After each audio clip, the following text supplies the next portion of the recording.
गीता अध्याय 15 के श्लोक 16-17 में 3 प्रभु बताए हैं। ये 3 प्रभु कौन हैं? किस प्रभु की शरण में जाने के पश्चात जन्म और मरण समाप्त हो सकता है? 3 प्रभुओं में सबसे उत्तम परमात्मा कौन है? कैसा है? उसका क्या नाम है? इन सभी गूढ़ रहस्यों को जानने के लिए अवश्य सुनिए जगत गुरु तत्वदर्शी संत रामपाल जी महाराज के अमृत वचन। तो ये जो वाणी परमात्मा ने भी साधन दिए हैं आपको, मोबाइल बूढ़े का देख ले, बालक के सबकी जेब में, बहन बेटियों के पास हो गए। और इसमें पहले तो बकवाद भरा करते थे, फिल्म देखा करते, अटपट रखा करते। अरे परमात्मा की वाणी चलती है इसके अंदर। तो ये वाणी जैसे कोई खेत में गया है तो जाते हुए चल खेत में जाते हैं, किसान है, मजदूर है, चलो वहाँ करेंगे, नित्य मोबाइल जेब में है, काम कर रहे हैं, मोबाइल ऑन कर लिया, काम भी कर रहा है, नित्यनेम भी कर रहा है, मंत्र भी कर रहा है, कान में लीड ला लिया, आजकल 100 सिस्टम दे दिया जाता है। तो वो प्रभाव पड़ेगा सबके। जैसे एक किसान हल जोत रहा है, बीज बो रहा है, एक तो तम्बाकू पीवा के लिए बीड़ी घूट मार और फिर न्यू, एक तो तम्बाकू का जो वासना वो जागी। अरे एक भगवान का भक्त परमात्मा के मंत्र करता करता बीज बोए, उस खाने वाले पे भी असर होगा उसका, जो उस अन्न को खाएगा। तो इसी प्रकार जो वाणी में वातावरण, वाणी में फैल रहा है, इस वातावरण फैल रही है वाणी परमात्मा की। बच्चा बच्चा जन जन सब उसी की चर्चा करता है। कोई वाणी बोल रहा है, राम नाम रटते रहो जब तक घट में प्राण, कदे ते दीन दयाल के बनक पड़ेगी कान। तो भक्ता के बच्चे ये वाणी बोलेंगे तो उसके आसपास जो और बच्चे होंगे उन पर भी असर पड़ेगा। तो इस प्रकार परमात्मा ने कहा कि इस कलयुग में पूरी सृष्टि इस सतनाम को प्राप्त करेगी और सब भक्ति करेंगे मेरे बच्चे और सब पार हो जाएंगे। बोलो सतगुरुदेव।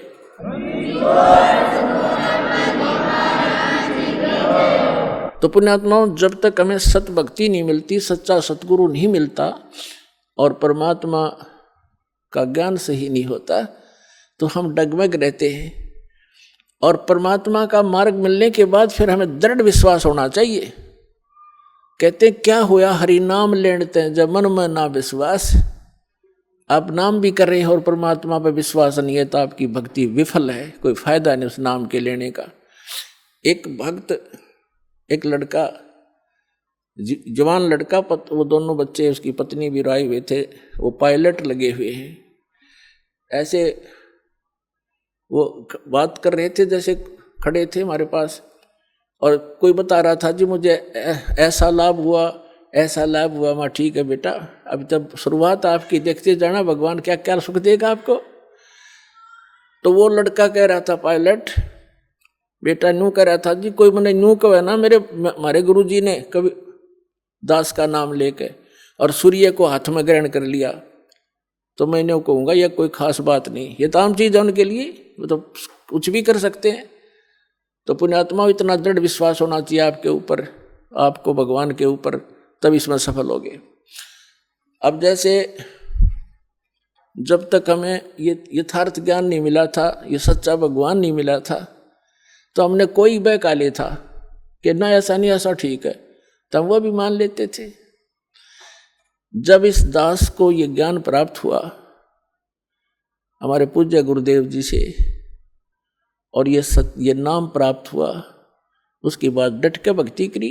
रजा तो नहीं की थी, क्योंकि सतगुरु कृपा करते तभी भक्ति होती, जीव भक्ति नहीं कर सकता, काल करण नहीं दे।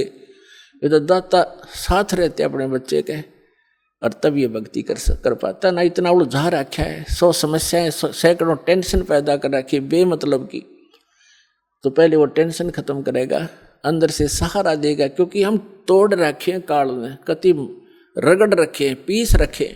अब घने दिन में तो आपका दिल खुलेगा कि सचमुच भगवान यो भी सुख हो गया, यो भी हो गया, और फिर जाके मन दृढ़ होगा। तो समय अवश्य लगेगा, परंतु ये करके छोड़ेगा। तो पहले इस दास को इतना कोई भी डगमग कर दे था, ज्ञान इतना था नहीं, और कोई भी 2 बात अटपट करता था, हम सोचा करते ये भी ठीक होगी भाई, ये भी ऐसा भी ठीक होगा। तो यहाँ परमात्मा भी कहते कबीर साहब के ज्ञान संपूर्ण होया नहीं और हृदय नहीं छदाया, ये देखा देखी भक्ति का फिर रंग नहीं ठहरा।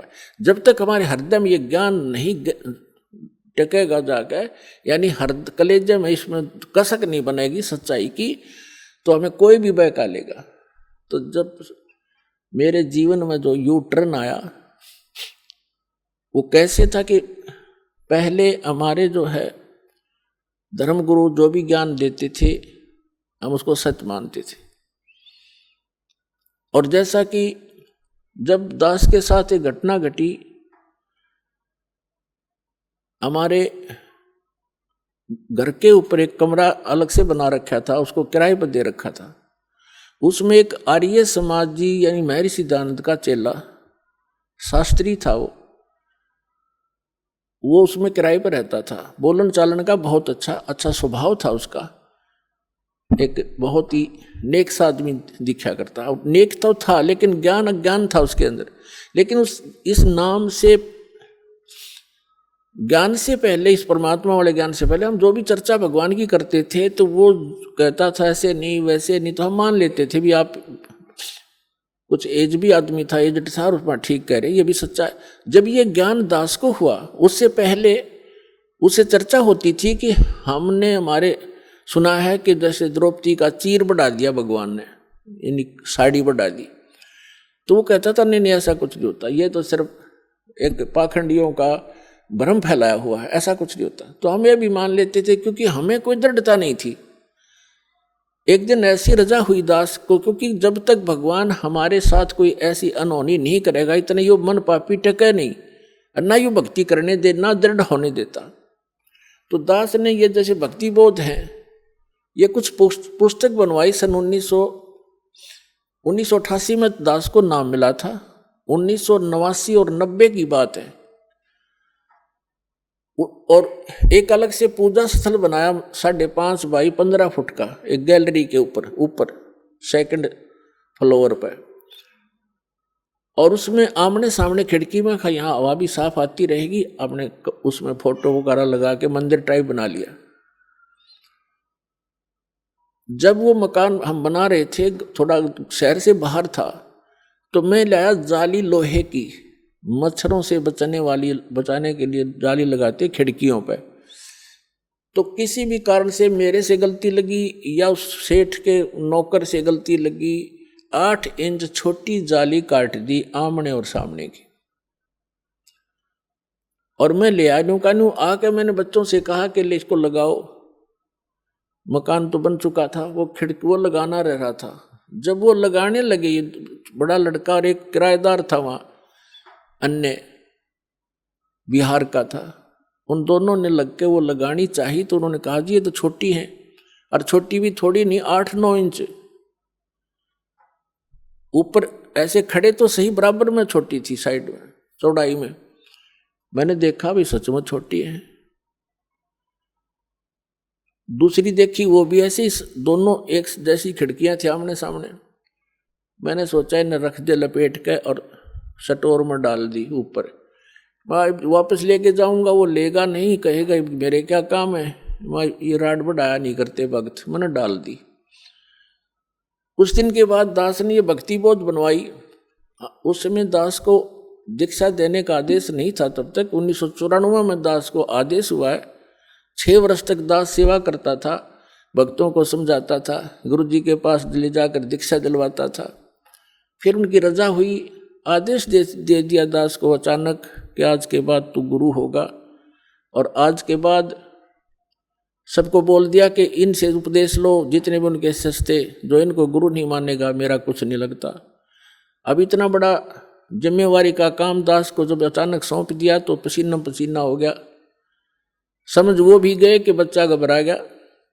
तो उन्होंने कहा कि बेटा तेरे साथ रहूंगा, घबराइए मत, और विश्व में तेरे बराबर संत नहीं होगा, पूरे विश्व में तैल का होगा।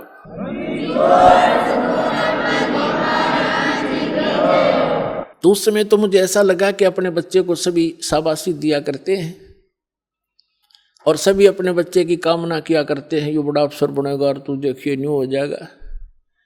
मुझे पता था मैं कैसा संत हूं और क्या मैं कर सकता हूं, लेकिन उस समर्थ के वचन से आज ये सब कुछ सफल हुआ है।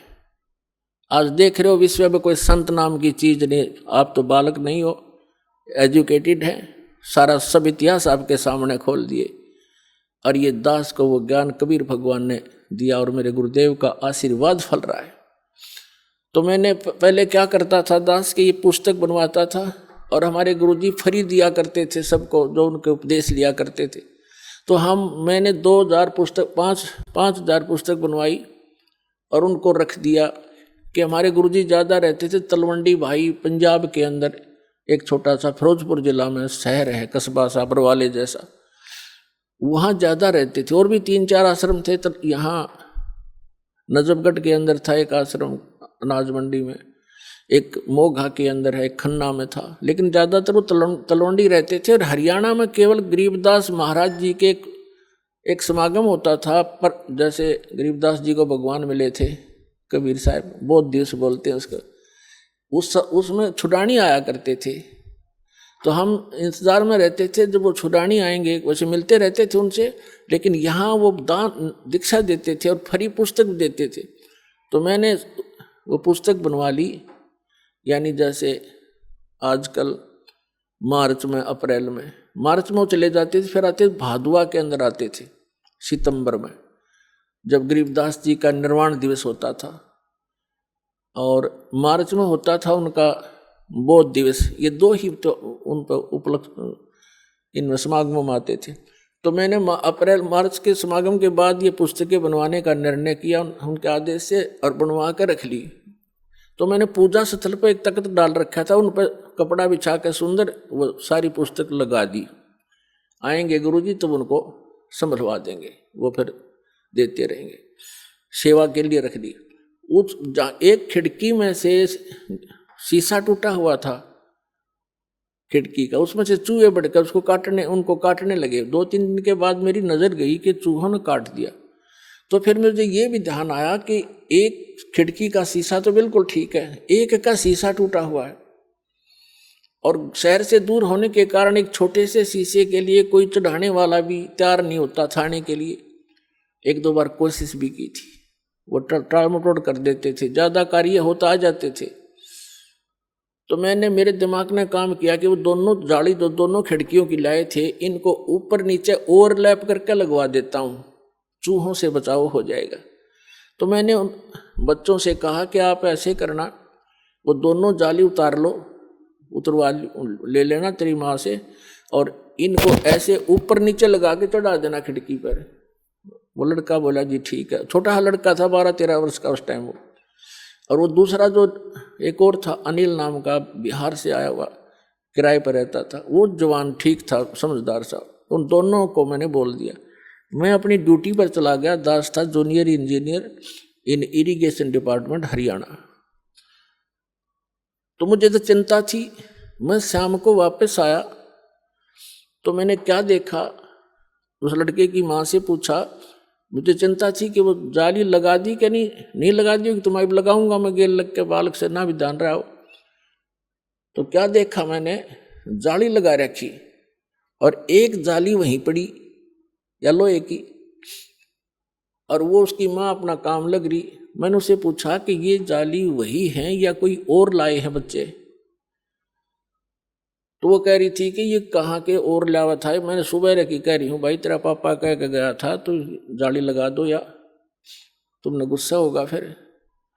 अब आपके आने तक आध घंटा पहले मैंने उतार के स्टोर से डाली है, और अभी लाकर वो बाहर गया खेलने के लिए, और मेरा कलेजा पकड़ा गया।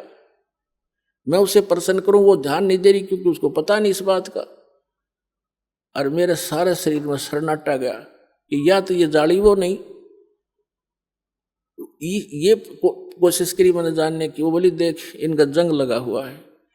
मैंने उठाकर स्टोर में डाल रखी थी, ईब उतारी है 6 महीने के बाद, यानी मार्च के बाद भादुए में। एक रेनी सीजन ऊपर का उतर गया, वर्षा का मौसम, उनका जरवर भी लग रहा था, दिखे पुरानी। फिर भी विश्वास नहीं आया वो लड़का कहाँ है, क्योंकि एक ही जाली और फूलदार इतनी फालतू, कब से 6-8-7 इंच और लटक रही थी। तो मैंने उसको लड़के को बुलाया, बाहर खेल रहा था इधर, और जो दूसरा उसके साथी था वो बुलाया, और उन लड़के से कहा कि ये जाली तुम और लाए हो या वही है? जी वही है, और मेरी माँ ने उतार कर दी थी, हमने भी लगाया है। वो किराएदार भी कह रहा है कि अभी आंटी ने उतारा है, अभी लगाया मैंने लड़के से, देखो हम इतने, हमें ज्ञान नहीं था, कोई भगवान वाला कोई काम हमारे सामने कराया नहीं था, ना विश्वास हो रहा था मेरे भी साची, हमने सुना करते थे, नो तो था विश्वास, भगवान पता नहीं क्या करते, पर आज तक होया नहीं देखा था। मैंने उस लड़के से कहा कि मेरे सिर पर हाथ रख और कबीर भगवान की कसम खा कि तू यह इस जाली ले, वही जाली है। ने बोला जी कबीर भगवान की कसम, और वह जाली है, मेरी मां ने उतार कर लाई थी। वो दिन हर आज के हम मान्या करते कृष्ण भगवान ने साड़ी बढ़ा दी एक कपड़ा। अब तो पता चल गया कि वो साड़ी बढ़ाने वाला भी यही था, लेकिन उस समय बुद्धि इतना काम करे थी कि कबीर इज गॉड, क्योंकि इसने लोहा भी बढ़ा दिया, कपड़ा तो छोड़, ये क्या नहीं कर सकता। वो दिन सर आज पुण्यात्मा सन 1990 से लेकर आज 2013 हो गया, दास ने पीछा मुड़कर नहीं दिखाते। सारा संसार कुछ कहो कि कबीर भगवान नहीं है, इस दास की आत्मा से कोई निकाल नहीं सकता कि कबीर इज गॉड।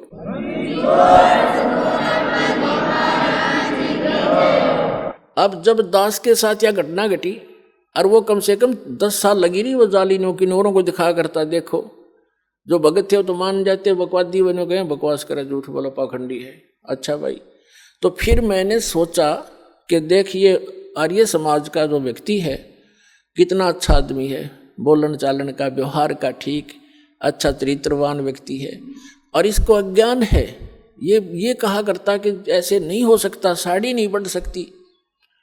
तो मैंने सोचा ला इसको समझा दूं, क्योंकि मेरे से पहले वो काफी प्रभावित था, क्योंकि भक्ति में हम लगी रहे थे, पहले भी भक्त जैसे थे हम, नाम ना मिला था तब भी नेक नीति से रहना और कोई किसी को दुख नहीं देना, ये पहले से नेचर थी। तो मैंने उसके में, और वो मुझे ऐसा लगता था कि मेरी बात नहीं मानने का, लेकिन ये अज्ञान इतना गंध ठोक दिया उस मूर्ख महर्षि दयानंद अज्ञानी ने, बिगाड़ दिया कितने व्यक्तियों भोली आत्माओं को।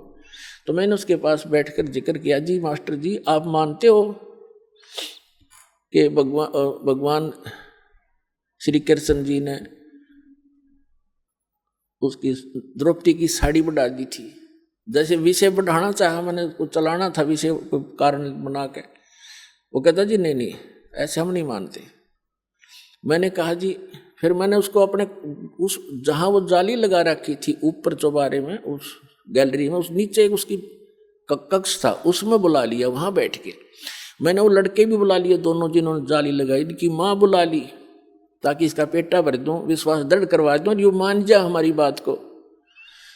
उसको मैंने कहा जी देखो आप तो कपड़े की बात करते हो, हमारे भगवान ने लोहे की जाली बढ़ा दी, आप सत्कर मानो।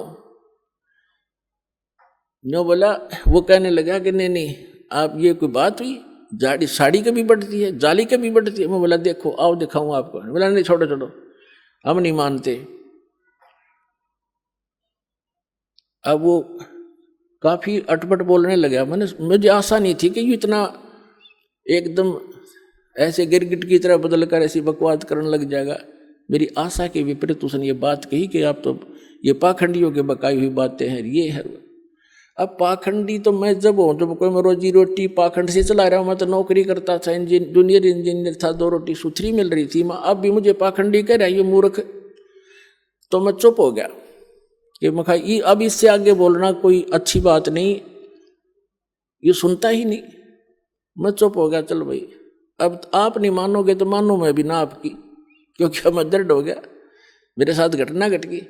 थोड़ी देर में उसने पता नहीं भगवान जाने क्या सोचा कि अभी मकान मालिक से नाराज हो गया।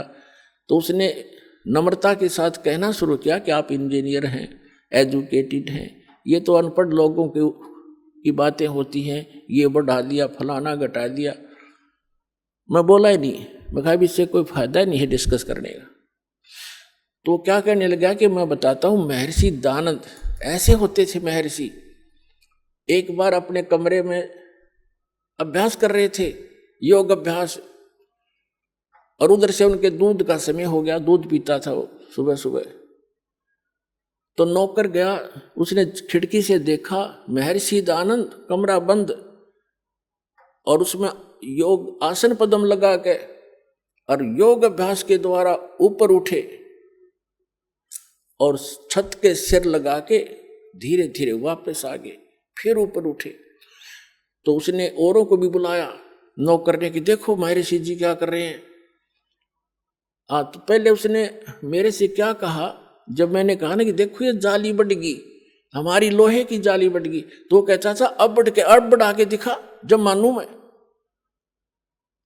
उसने ये कहा था कि अब बढ़ा के दिखा मेरे सामने जब मानू मैं। अभी मैं कोई बड़ा जादूगर थोड़ा ही हूं, मैनू नहीं कहता मैंने बढ़ाया, मैं तो कह रहा हूं भगवान ने ऐसा ऐसा कर दिया। तो इससे वो मैं चुप हो गया था, मैं इसको क्या जवाब दूं भाई, मैं बढ़ाऊं तो फिर वो मैं अपने लिए तो नहीं कहा, भगवान के लिए कहा।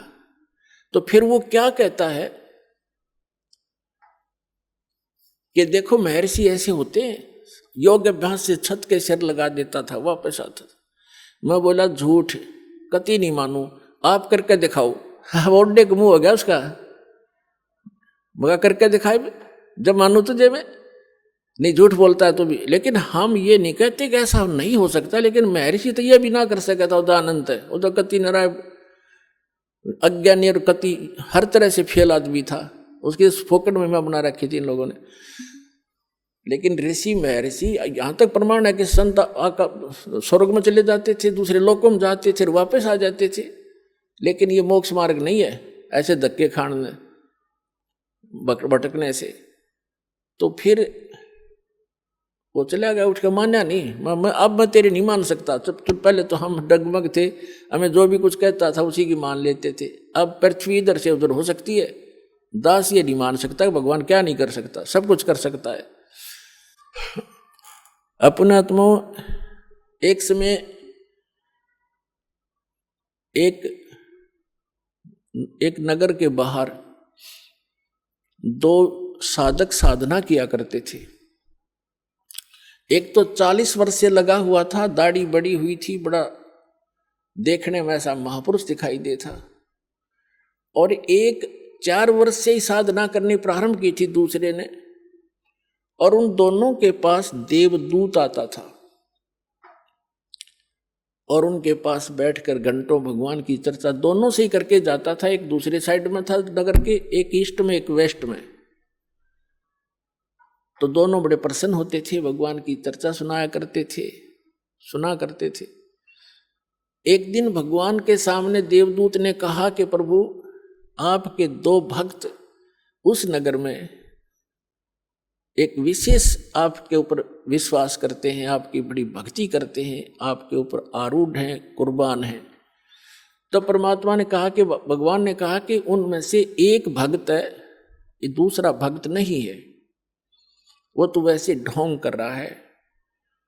तो देवदूत ने कहा कि वो भक्त होगा जो 40 वर्ष से आपके ऊपर कुर्बान है।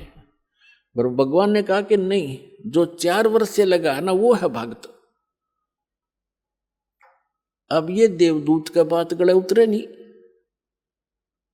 कि वो 4 साल से लगा रहे, 40 वर्ष से मालिक के नाम पर बैठा है, सब कुछ घर त्याग रखा है। तो भगवान ने उसके मन की वृत्ति जानकर कहा कि देवदूत क्या मेरी बात पर विश्वास नहीं हुआ?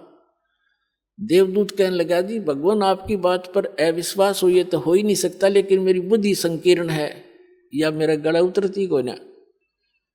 तो परमात्मा ने कहा कि आप किस टाइम जाते हुआ? वहां पर के 1 बजे से जाता हूं कि आज तू 2 घंटे लेट जाना और देर से जाना। देर से जाने का वो कारण पूछेंगे तो ये बताना कि आज भगवान ने ऐसा ऐसा किया। फिर उनकी दोनों की जो प्रतिक्रिया हो वह मुझे बताना। वो कहना ठीक है जी। अब 2-3 बजे गया देवदूत। उस दिन पहले गया उसके पास जो 40 वर्ष से बैठा था, उसने पता था कि यूं खरा भगत है, वो ये सोच रहा था। अब उसने भी कारण जाना कि देवदूत आज तो बहुत लेट आए, क्या बात हुई? आपकी इंतजार कर रहा था, चर्चा करते भगवान की, अच्छा टाइम पास होता था। देवदूत ने कहा कि हे भक्त आज के बताऊं, बस पूछे मत, आज तो मेरा कलेजा पकड़ेगा। आज भगवान ने ऐसी अनहोनी कर दी। 1 बजे उन्होंने कैसी अनहोनी करनी थी वो देखना था, उसको देख कर आया मैं। तो देवदूत ने पूछा भी ऐसा क्या कर दिया भगवान ने कि परमात्मा ने सुई के नाके में जिसमें धागा डाला है उसमें का हाथी निकाल दिया। तो वो नो कहो 40 साल का भगत है, ने बोला इसी झूठ बोल किसी का जच जा है और आगे मत बताइए बात किसी का, ये कभी हो सकता है सुई के नौके में हाथी निकल जाए। अब देवदूत का बात याद आई भगवान की कि तो डांगर बैठे है, बता जब इसने इतना विश्वास नहीं भगवान क्या नहीं कर सकता, खाक भक्ति करेगा। तब उसकी दिमाग का शक्रु से सीधे हुए उस देवदूत के कि भगवान ठीक कह रहा था। फिर गया और दूसरे के पास, अब उसके मन में ये थी कि दूसरा तो और भी गलत बोल लेगा, जो 4 वर्ष से लगा हुआ था। अब उसके पास जाकर बैठ गया, उसने भी पूछना ही था कि देवदूत बहुत लेट आए, क्या बात हुई, कुशल तो हो। उसको उन्होंने भी उसको ऐसे ही बताया कि ऐसे ऐसे परमात्मा ने एक लीला करनी थी 1 बजे, और मैं उसको देखने के लिए रुक गया। तो उन्होंने पूछा क्या लीला थी बताइएगा, कि भगवान ने तो कमाल कर दिया। अब बताऊं तो किसी का जचे नहीं, शर्म आओ मुझे, आम आदमी मानता नहीं। अब क्या बात बता तो फिर भी कि भगवान ने सुई के नाके में का हाथी निकाल दिया। वो भगत कहता है 4 वर्ष का, बस इसी को आश्चर्य मान रहा है। भगवान निकाल दे सारी पृथ्वी ने सुई के नाके में गए।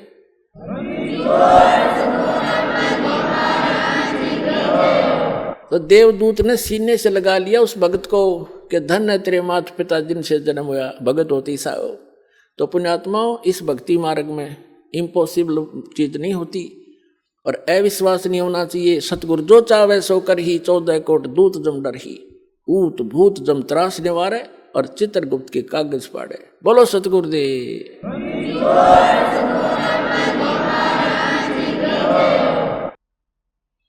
परमपिता परमात्मा पूर्ण ब्रह्म, सारी सृष्टि के रचनहार,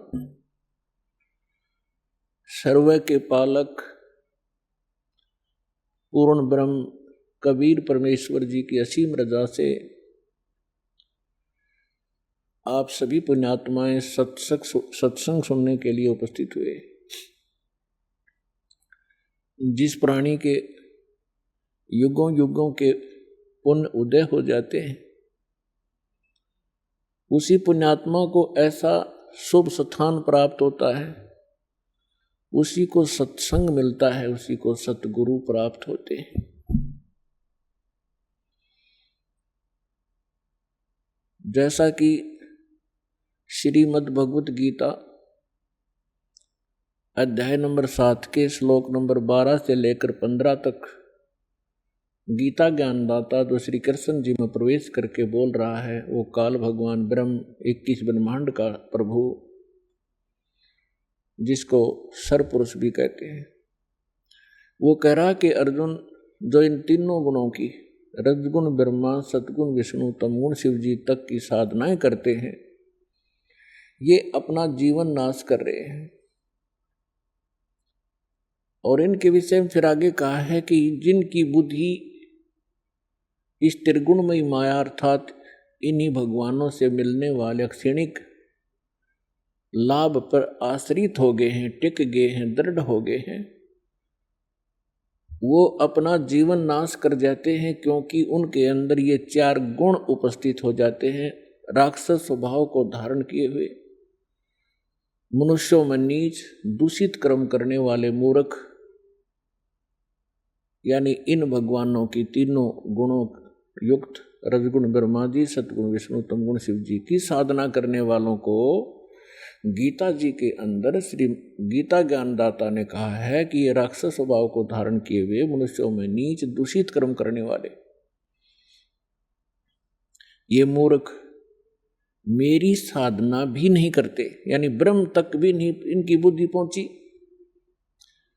फिर अपनी साधना करने वालों के विषय में बताया है कि जो मेरी भक्ति करते हैं वो 4 प्रकार के, अर्थार्थी, आर्त, जिज्ञासु और ज्ञानी। अर्थार्थी तो वो होते हैं जो केवल धन लाभ के लिए अनुष्ठान किया करते हैं, घर में घना धन हो जाए, लाभ हो बिजनेस में, इस आधार से जो केवल वेदों के आधार से, वेद मंत्रों के आधार से जो साधना करते हैं, अनुष्ठान करते हैं धन प्राप्ति के लिए, धनी होने के लिए, वो भी मेरे ही उपासक हैं, क्योंकि वो आन उपासना नहीं करते, अन्य देवी देवता की पूजा वो नहीं करते,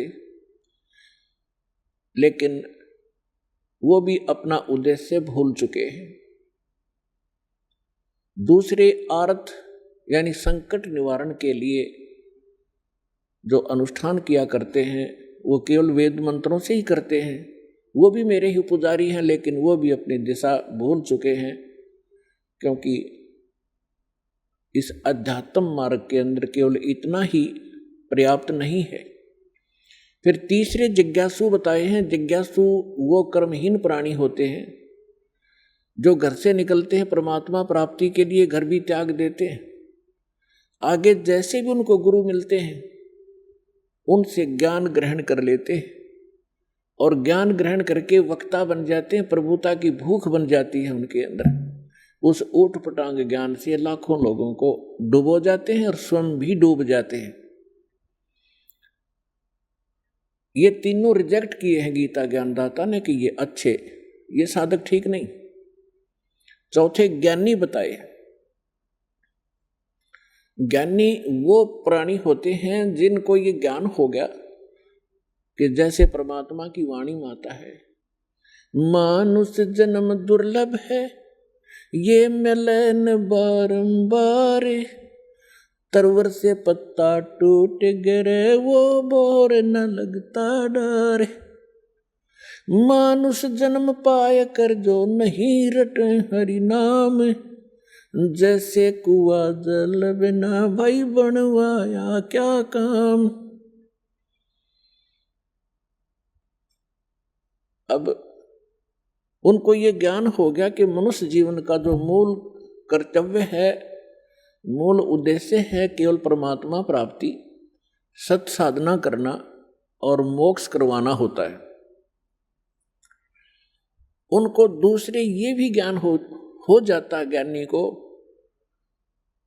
कि पूर्ण मोक्ष पूर्ण परमात्मा से ही होता है, इन अन्य देवताओं से नहीं होता, ब्रह्मा विष्णु महेश या अन्य उपासना जो करते हैं किसी देवी देवता की, इनसे मोक्ष संभव नहीं है। उनको ये भी ज्ञान हो चुका है,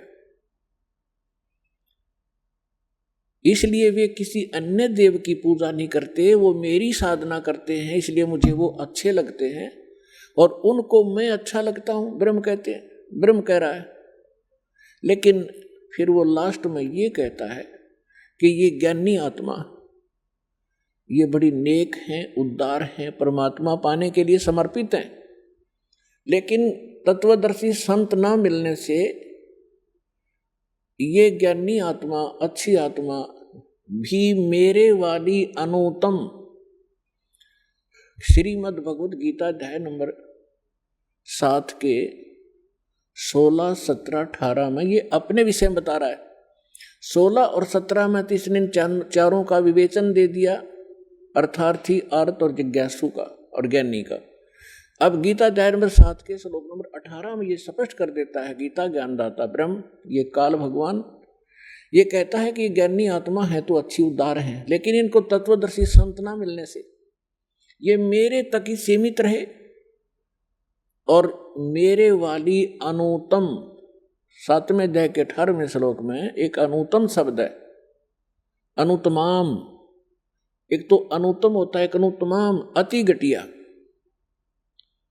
एक उच्च, एक उच्चतम, सर्वोच्च, यानी सबसे घटिया है वो व्यक्ति, सबसे घटिया मेरी साधना है, उसमें ये आश्रित हो गए। अब कहते हैं ये ज्ञानी सभी उदार हैं, लेकिन ये मेरे वाली घटिया में अनुत्तम, अश्रेष्ठ गति में ही श्रेष्ठ रहे। अब ब्रह्म साधना से, ब्रह्म की साधना क्या है? ओम नाम का मंत्र, और ओम नाम से क्या प्राप्ति होती है? ब्रह्मलोक।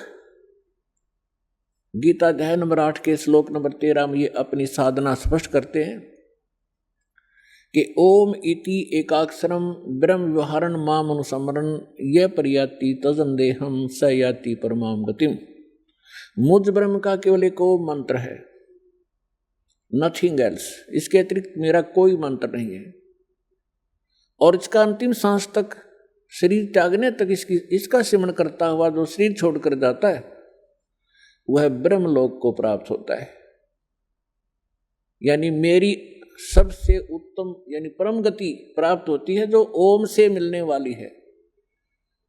श्री देवी भागवत 7वां स्कंद सचित्र मोटा टाइप गीता प्रेस गोरखपुर से प्रकाशित के पृष्ठ नंबर 562 और 63 पे ये निर्णय दिया है देवी जी ने। राजा हिमालय को वो ज्ञानोपदेश कर रहे हैं। वो कहती है कि मेरी साधना भी छोड़ दे जिसने मोक्ष चाहिए। और वो क्या बताती है कि ब्रह्म को उद्देश्य रखो, ब्रह्म पाने का उद्देश्य रखो, ओम नाम का जाप करो, जिस कारण से आप उस ब्रह्म को प्राप्त हो जाओगे जो ब्रह्मलोक में रहता है। यानी ओम नाम ब्रह्म का है और ब्रह्म ब्रह्मलोक में रहता है और ओम नाम का जाप करने वाले ब्रह्मलोक को प्राप्त होते हैं। श्रीमद् भगवद गीता अध्याय नंबर 8 के श्लोक नंबर 16 में ये स्वयं गीता ज्ञानदाता स्पष्ट करता है कि ब्रह्मलोक में गए हुए प्राणी भी पुनरावृत्ति में है, अर्थात उनका भी जन्म और मृत्यु होता है। अब जैसे ज्ञानी आत्मा कौन थे? एक चुनक नाम के ऋषि थे। एक चुनक नाम के ऋषि थे। परमात्मा पाने के लिए उद्देश्य से उन्होंने वेदों को पढ़ा और जैसा भी ब्रह्मा जी से या मनु जी से अन्य जितने भी ऋषि हुए सभी नकली थे, इनको वेद ज्ञान नहीं था।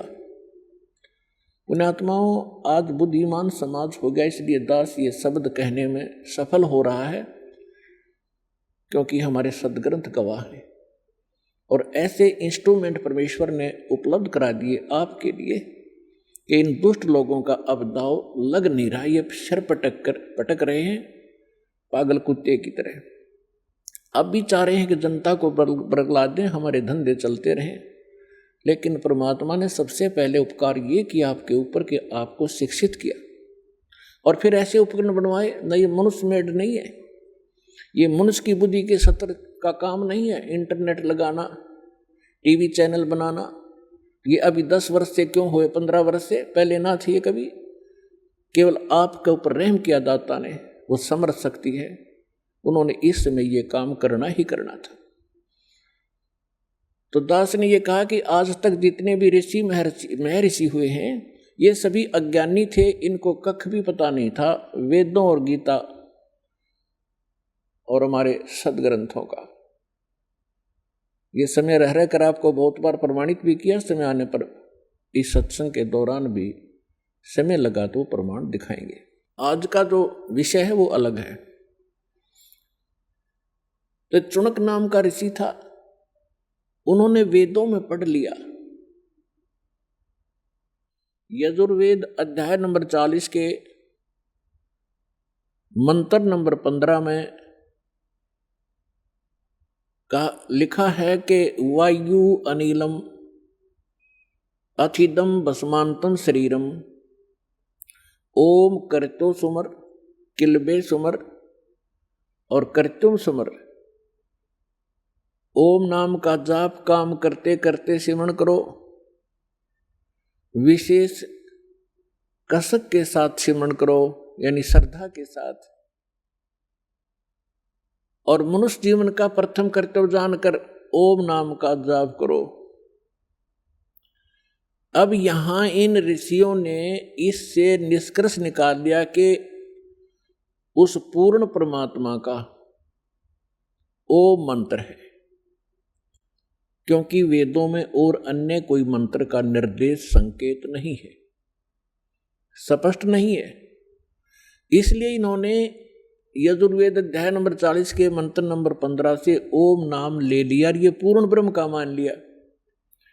अब ये इनकी सबसे बड़ी अज्ञानता रही है ऋषियों की। इन्होंने यजुर्वेद अध्याय नंबर 40 के श्लोक नंबर 17 को भी पढ़ा होगा पर वो समझ नहीं सके।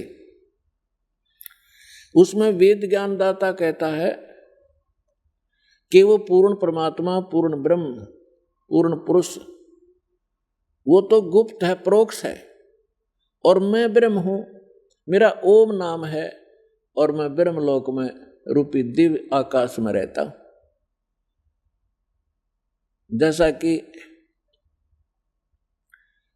जैसे आसी के अंदर, ये आसी गांव है, ये शहर है आसी, वहां पर बोर्ड लगा हुआ है कि बरवाला 30 किलोमीटर। अब कोई अनजान व्यक्ति ये समझ बैठे कि इस बोर्ड पे लिखा बरवाला, और वहीं बैठ जा थैला धर के कि आ गया बरवाला। उस पे लिखा है वो बरवाला तो आगे 30 किलोमीटर है। तो इसी प्रकार इन ऋषियों ने यजुर्वेद अध्याय नंबर 40 के मंत्र नंबर 15 से ये मान लिया कि ये पूर्ण परमात्मा का है, लेकिन उन्होंने आगे नहीं देखा कि 30 किलोमीटर और भी लिख रखा है, वो तो आगे है, वो तो हांसी तहसील है, हांसी शहर है। तो उसमें यजुर्वेद अध्याय नंबर 40 के श्लोक नंबर मंत्र नंबर 17 में स्पष्ट किया हुआ है कि वो परमात्मा तो गुप्त है, और मैं ब्रह्म हूं, मेरा ओम नाम है, मैं ब्रह्मलोक में रहता हूं। और यजुर्वेद अध्याय नंबर 40 के श्लोक नंबर 10 में स्पष्ट किया हुआ है, वेद ज्ञानदाता कहता है कि कोई परमात्मा को संभुहात बोलता है। संभुहात माने जन्म लेता है, श्री राम और श्री कृष्ण के रूप में, और कोई असंभुहात कहते हैं कि वो कभी जन्म ही नहीं लेता, अजन्मा है, अदृश्य है, निराकार है, वो कभी जन्मता ही नहीं। उसमें स्पष्ट किया है कि वो परमात्मा जन्म लेता है या नहीं लेता है, किस स्वरूप में है, कैसा है, कैसे मिलता है, उसकी जानकारी तत्वदर्शी संत बताते हैं, उनसे सुनो। तो क्या ये इन्होंने संस्कृत तो पढ़ी थी ऋषियों ने, ये नहीं देखा कि वो फिर कोई और इनसे भी अलग कोई संत है, वो और ज्ञान है।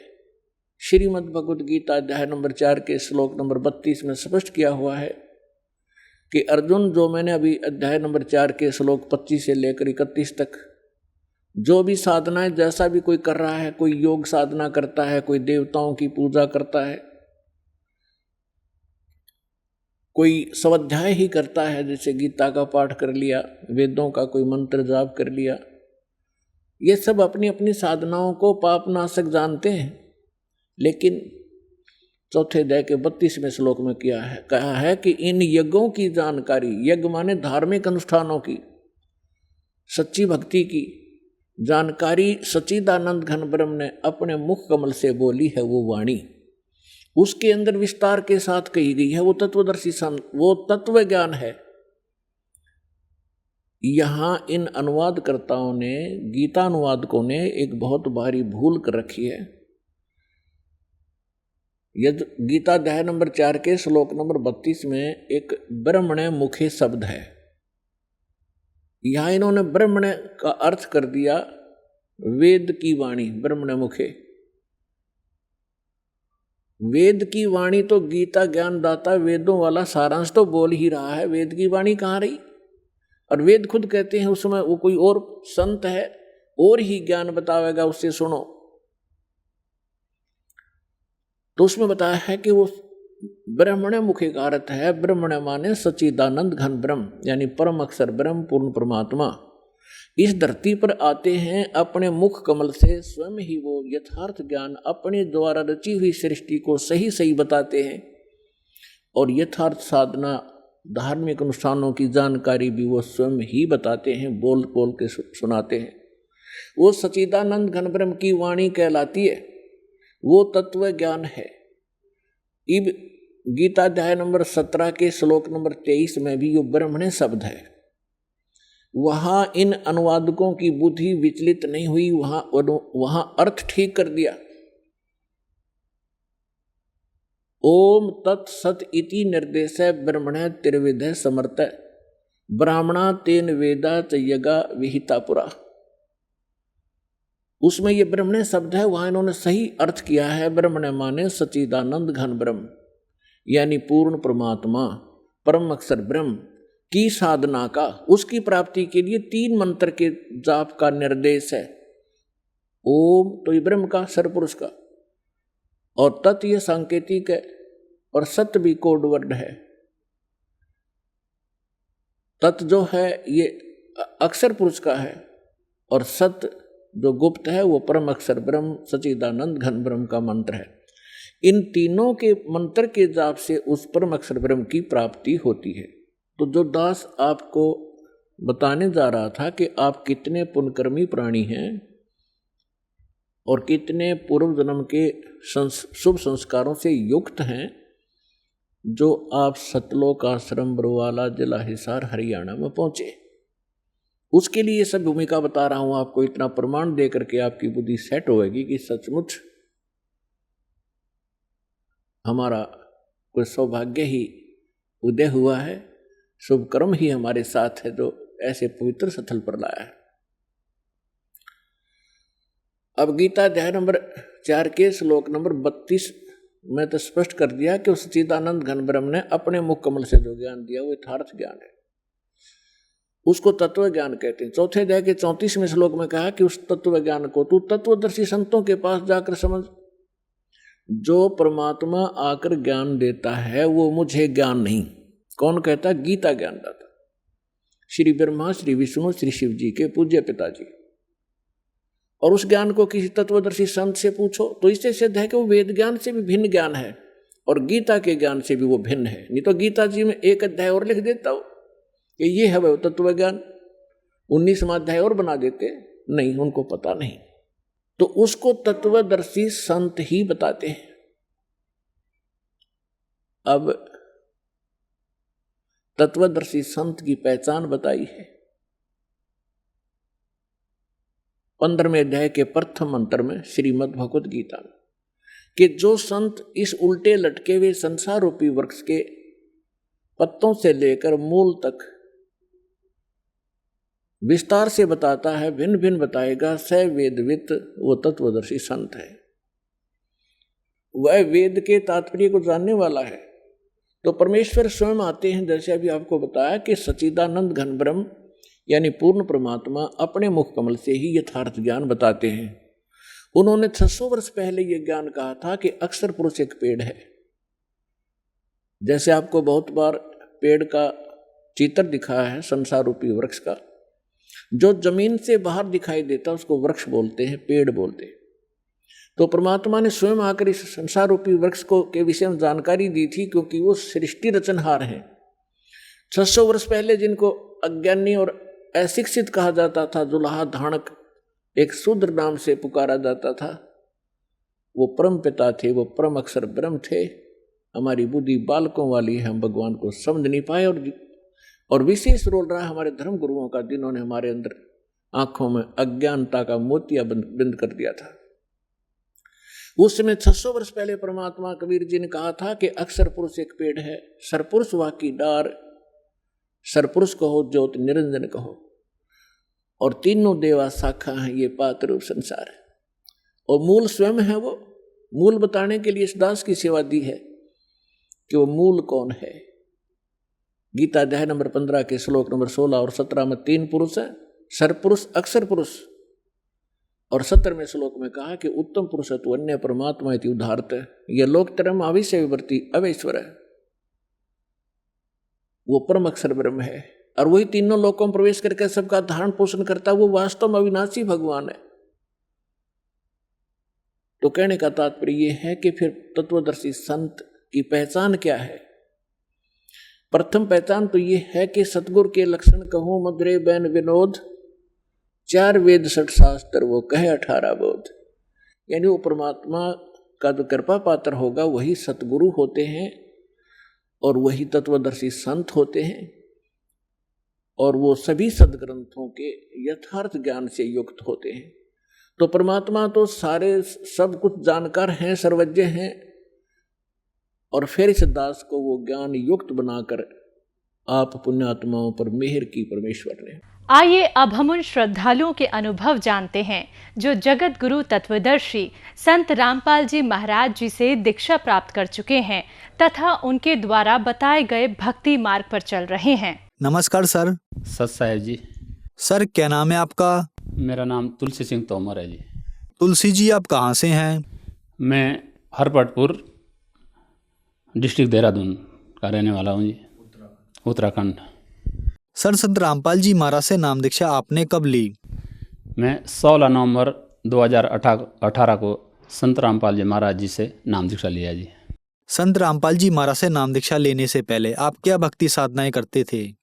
जैसे हमारे हिंदू समाज में सभी देवी देवताओं की जो पूजा आराधना करते हैं वही हम भी कर रहे थे, और हम भजन कीर्तन भी करते थे।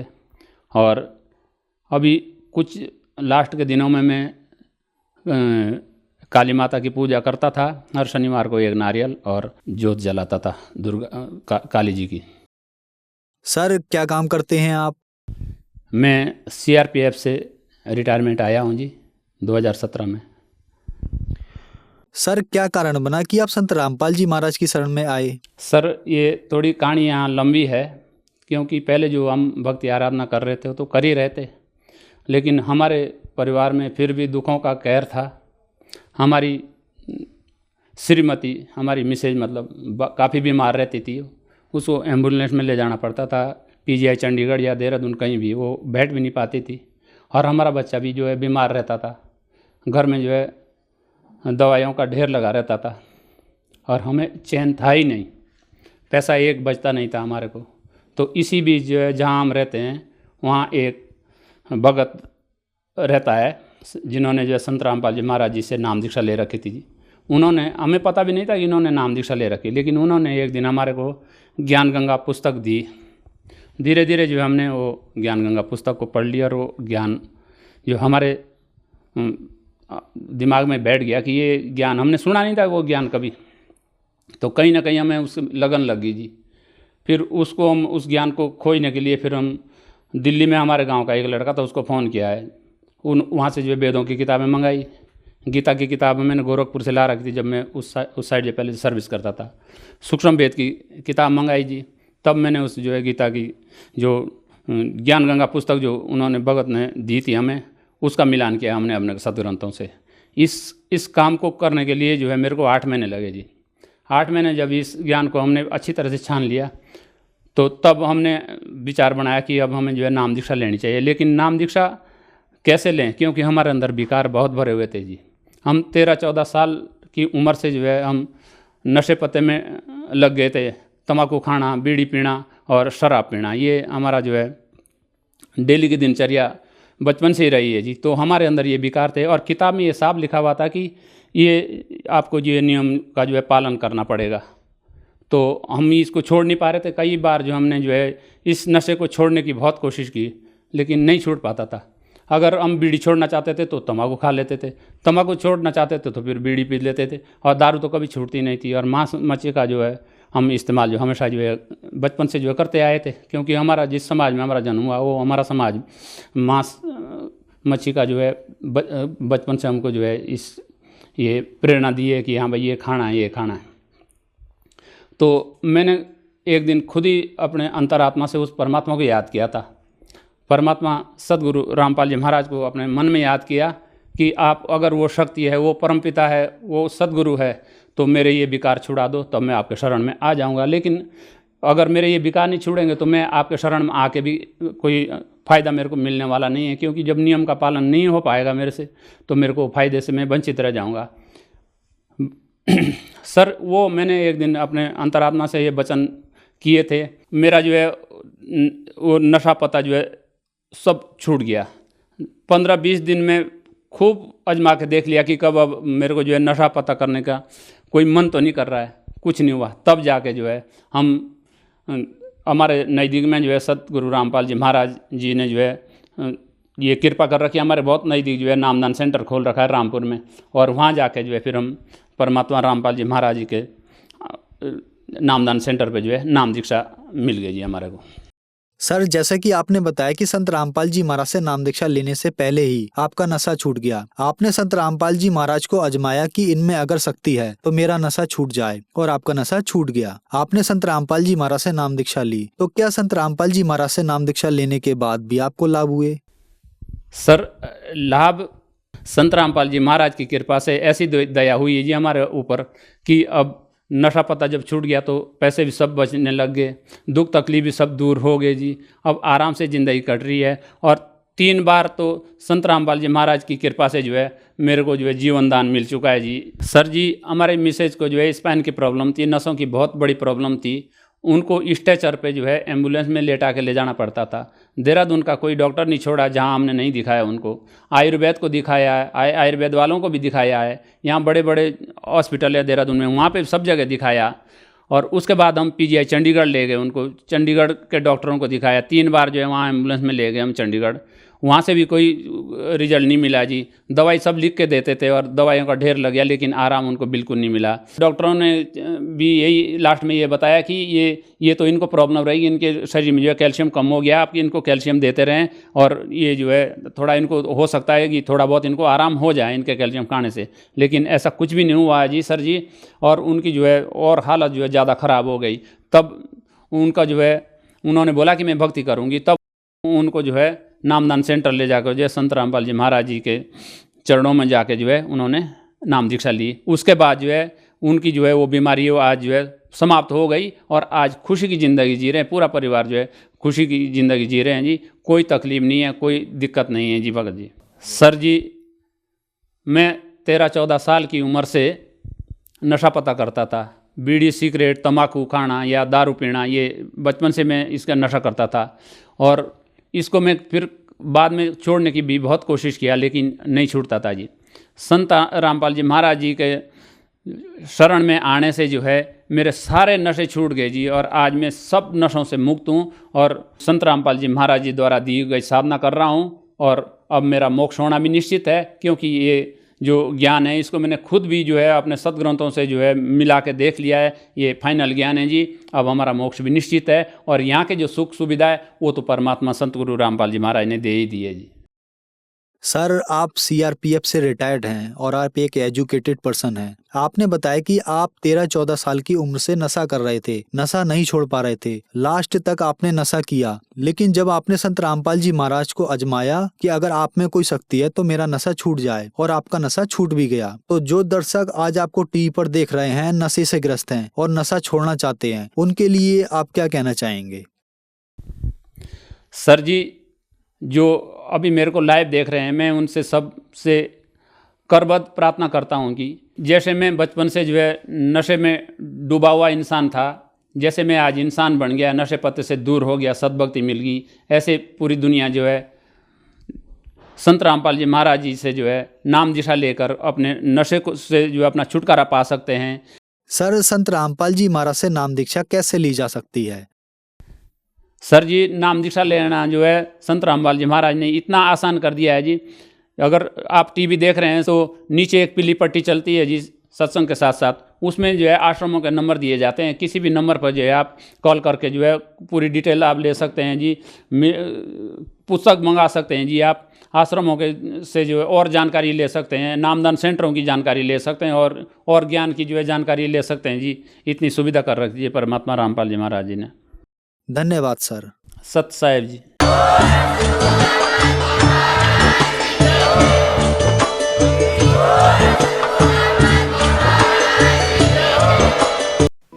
आप सुन रहे थे जगत गुरु तत्वदर्शी संत रामपाल जी महाराज के मंगल प्रवचन। अधिक जानकारी के लिए संपर्क करें